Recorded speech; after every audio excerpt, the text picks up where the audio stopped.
What's going on? Welcome back to First Strike here at Sports Money.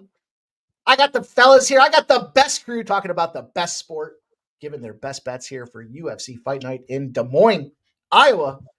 That's all they do is wrestle in Iowa, I think. But it's going to be a lot of fun to talk about this early analysis from these fellas here. I've got MMA Jeff. I've got Subhuman Gaucho. And we're going to go through this fight card. It's going to be a big Saturday. It's a late Saturday, so get yourselves ready. It's going to be a long day. Of course, the Kentucky Derby is popping off early, and we're going to wrap her up late. This thing's going to go till probably 2 a.m. So looking forward to it. We'll get the UFC playbook going for you guys as we do here and continue to build out this UFC content. But before we get going, MMA Jeff, how you feeling? Excited as always. I'm excited for this card. I'm happy I got some things going on Saturday, so I'm happy it's a little bit later so I can catch more of it. But I'll tell you what I'm excited to see. I believe there's 3 women's fights on the card, and I want to see if these women can continue finishes inside the distance. I'm excited to see if that's going to keep rolling. And I think there's some good matchups on the card, so I'm excited. Subhuman Gaucho, back and ready to attack. How you feeling, my friend? Good, man. Good. Spring allergies bugging the hell out of me, but yeah, I'm excited for Des Moines here. Round off this little Midwest tour that the UFC's been on in the great state of Iowa. Yeah, as you were saying, goated wrestling state. It'll be fun. Yeah, there's a lot of great things happening when it comes to combat sports. Of course, the PFL's in gear. We'll talk more about that down the road, but we're here for the UFC. Of course, you know, your preeminent destination for all your UFC preparation needs. I mentioned the UFC playbook. We've got the VB MMA Ramon Scott show. This is First Strike. Of course, Andrew Babakidis coming in from the Superbook in Vegas, talking about the sharp action. Where else would you rather be talking about this combat? And we're going to give MMA Jeff the floor to open up. Yeah, I'm looking forward to this one. We got a pretty solid matchup here with Smotherman versus Ceedy. Ceedy's 11-2 as a pro. He's got the slight height and reach advantage. I think he's going to probably look like the bigger fighter in the ring, the lanky, longer fighter in the ring. He fought Ramon Tavares. He KO'd him in the first round. Both guys ended up in the Dana White Contender Series, I believe it was. And both guys ended up getting the UFC contract. He follows it up for his UFC debut against no one other than Ramon Tavares. He ended up losing that one by split decision. That was a pretty close fight. I think it could have gone either way, but Tavares did end the fight as the winner. He picks up his second fight in the UFC. He picks up a split decision over Armfield. Again, another very close fight. 2 splits in a row. Ceedy's just, in my opinion, Ceedy's not the greatest overall fighter. He doesn't have a ton of power, but somehow he still manages to knock people out. I'm sure he's just hitting the right angles, doing what he needs to do to get it done. He's just an okay wrestler.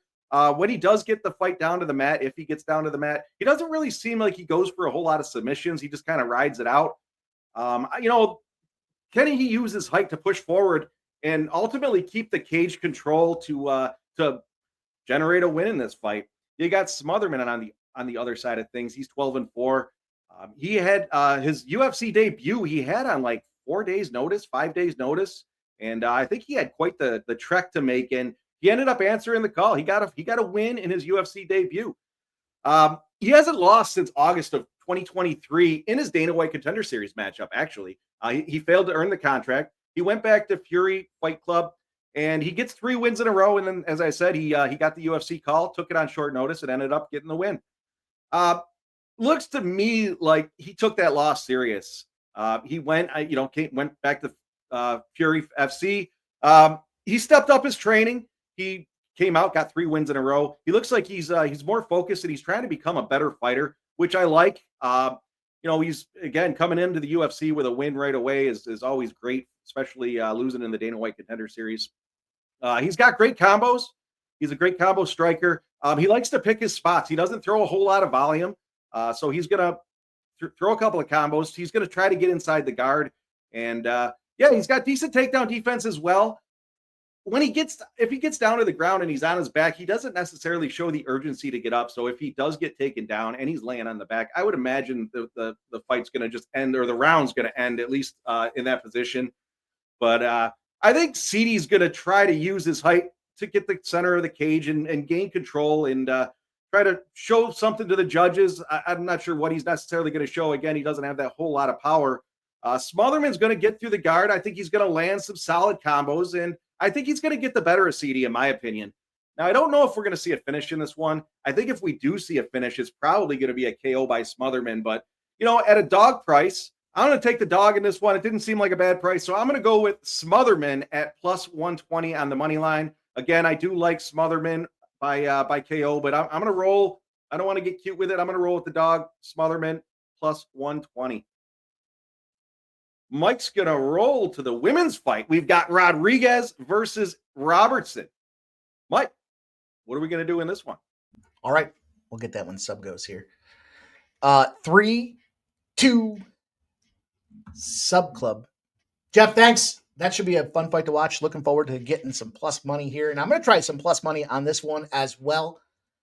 We got an interesting spot here. There's a couple of metrics that we use on a regular basis to evaluate some of these fighters. And Marina Rodriguez, Jillian Robertson. First off, right off the hop, why is Jillian Robertson not fighting on the UFC Canada card? Interesting spot here. But the number 8 strawweight versus the number 13, Marina Rodriguez, 10 years her senior. Write that down, 10 years. We'll put an asterisk on that. We'll come back to that here in just a minute.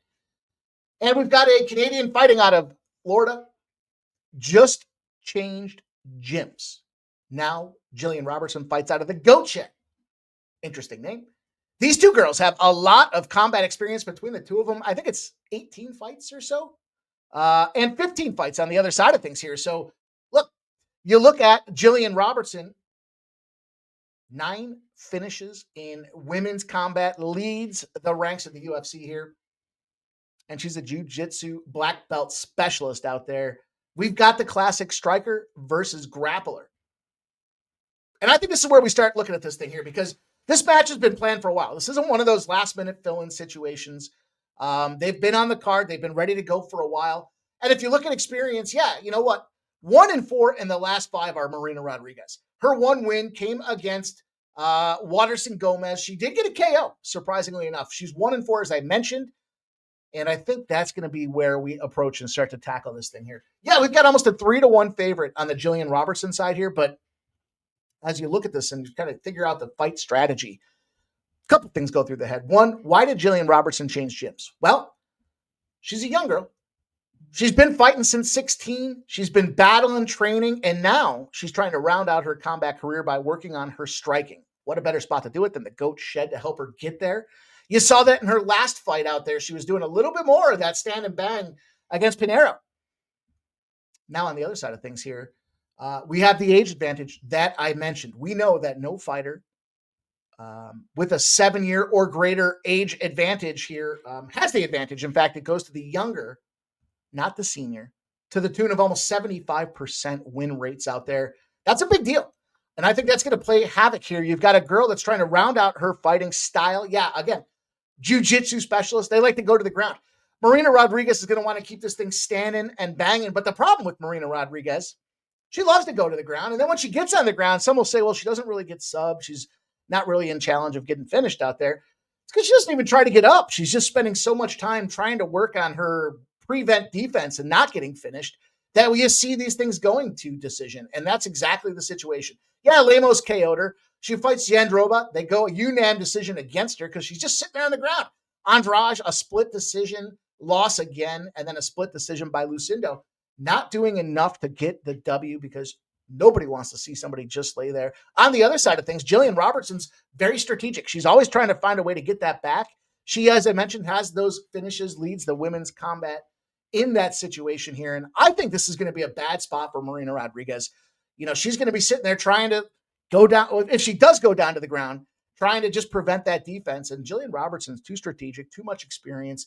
The younger fighter has the advantage, and 2025 is the year of ladies finishes. Jillian Robertson gets the victory. She does it inside the distance. I'll keep the path open, whether it be a KO or a submission. And it's a plus 165 price tag. So I got some Jillian Robertson. Give me the savage fighting in a savage manner to get this fight inside the distance. Subhuman Gaucho is going to talk to us about Ponzinibbio D-Rod and how he's going to get paid. Sub, let's hear your path to victory. Well, thanks, Mike. Yeah, this is an interesting one because we've got two guys that are certainly on the back nine where their career is concerned. We've got a combined age of 76 years between these two, both coming in 38 years old. Really something. Both with a ton of UFC experience, I should say. I should mention as well. About 30 fights between them. Santiago Ponzinibbio with a little bit more. Both guys coming into this one 2-3 in their last 5, but both coming in off of a win. In the case of Santiago Ponzinibbio, I thought he looked really good against Carlson Harris in his last win.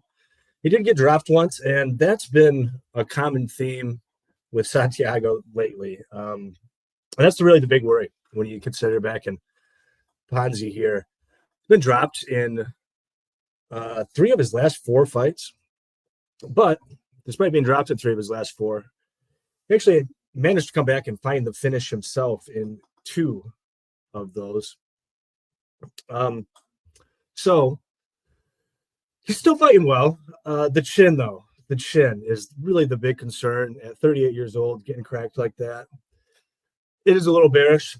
Then on the other side, though, Daniel Rodriguez, I think, has looked rather poor lately. He's not getting drops the way Santiago is, but his reaction times just seem worse and worse and worse.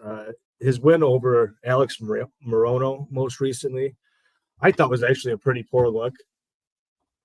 Getting tagged repeatedly by Alex Morono with an overhand right and the straight right. And I think we're going to see a lot of that in this one. Santiago's got a very good 1-2, very intelligent right hand. And I think he's got to find a home for it against D-Rod here early and often. So I think if Ponzinibbio can avoid that KO or avoid getting hurt too bad, he should cruise to victory here. Where grappling's concerned, I think Daniel Rodriguez, 10th Planet Brazilian Jiu-Jitsu black belt, he probably does have a bit of an edge in terms of pure jiu-jitsu, but he doesn't really go to the takedowns very often. And Santiago, if anything, I do believe is the better wrestler. I think if somebody ends up on top, it's probably Ponzinibbio. And even if he's slightly inferior with regards to BJJ, I do think he can possibly bank some top time here.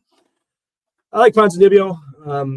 Most likely a decision. I thought about flirting with that KO. It's a fairly big number. And as I said, I do think he finds that right hand quite a bit here. So yeah, give me Ponzinibbio money line. Not going to overcomplicate this one. I've got a unit on it. I like the old man from Argentine to roll here in Iowa. All that said, let's wrap it up and we will see everybody Saturday.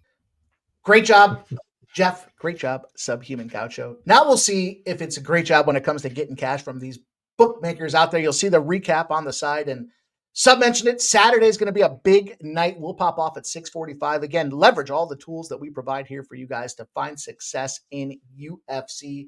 We love the sport. We love putting together the content for you guys. The playbook will be out there very soon. And we ask you guys, take a second in the comments after the video is done here. Leave your favorite fight for the main event. Make sure you smash that thumbs up button. And on behalf of the Sports Money crew, thank you guys all for watching. Get that money, and we'll see you on Saturday.